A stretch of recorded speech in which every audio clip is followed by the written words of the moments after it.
It's pouring down with rain! I screamed while rushing through the doors of the art gallery. As I was closing my umbrella, I looked up and realized that there was hardly any space to move. The place is super packed. Everyone who is anyone in the art scene is here tonight.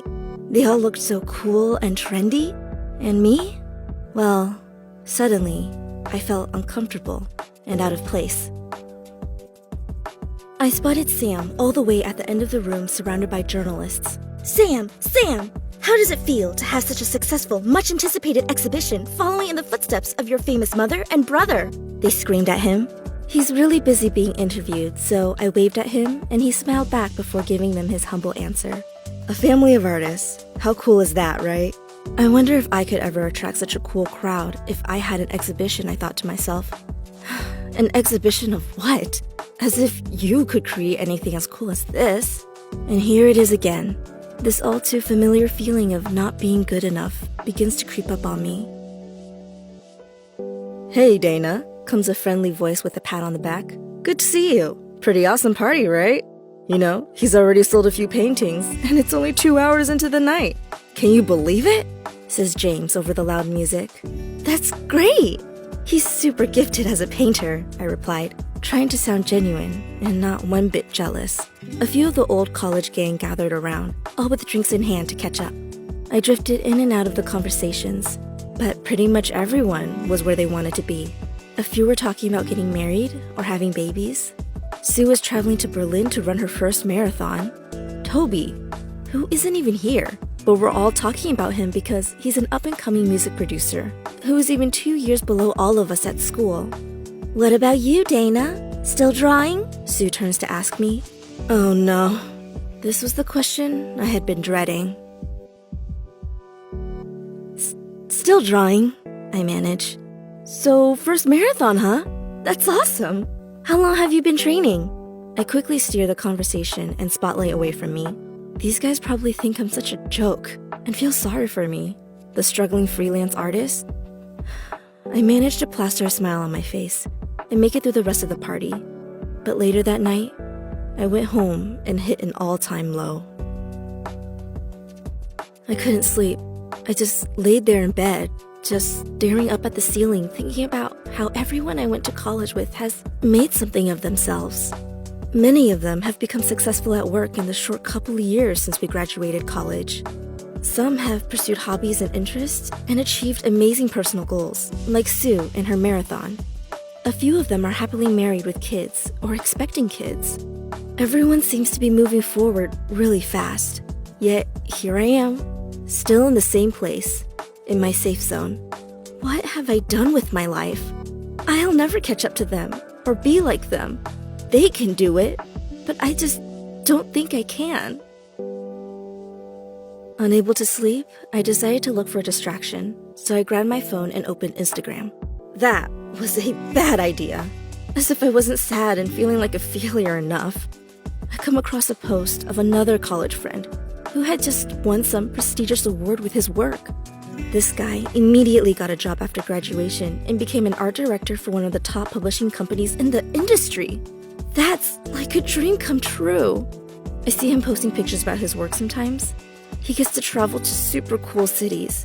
And now suddenly, overnight, he's an influencer. He's so passionate about what he does, it's no wonder he landed that role and is kicking ass creating magazine covers. I felt so jealous. How could they do all of that? And I have achieved nothing. Over the next few months, I had some really tough days. I would look through all of my old pieces and try to figure out how I could improve. But I felt like no matter how fast I am, how much I would improve, I would always be so far behind them. I spent so much time thinking about myself in such a negative way, like I'll never be as good as my friends, and my talent and skills are not going anywhere. I felt completely lost. My self-esteem had taken a beating. My creativity was non-existent. And I lost all the motivation I used to have to improve. It got so bad that I started to turn down my friends' invitations to meet up because I was so ashamed of myself.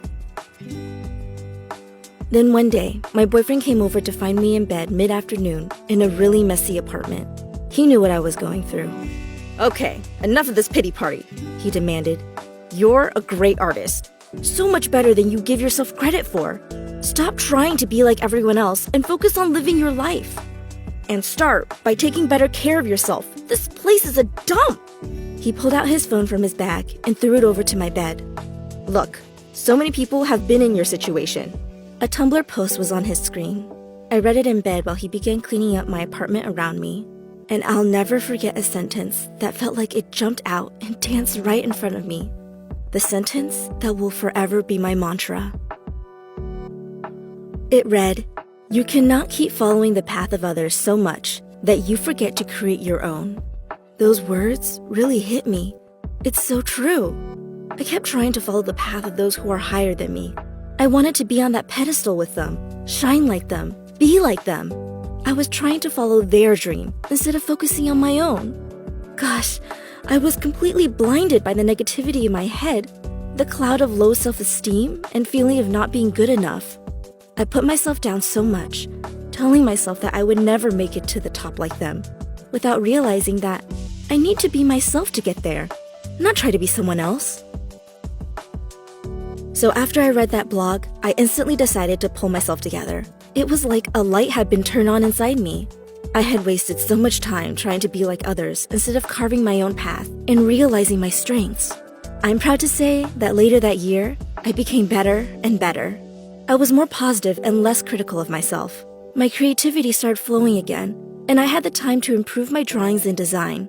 Heck, I even joined a booth for an anime convention. I'm glad that I was surrounded by loving, inspiring people like my friends and family, and of course, my boyfriend, who supported me every step of the way.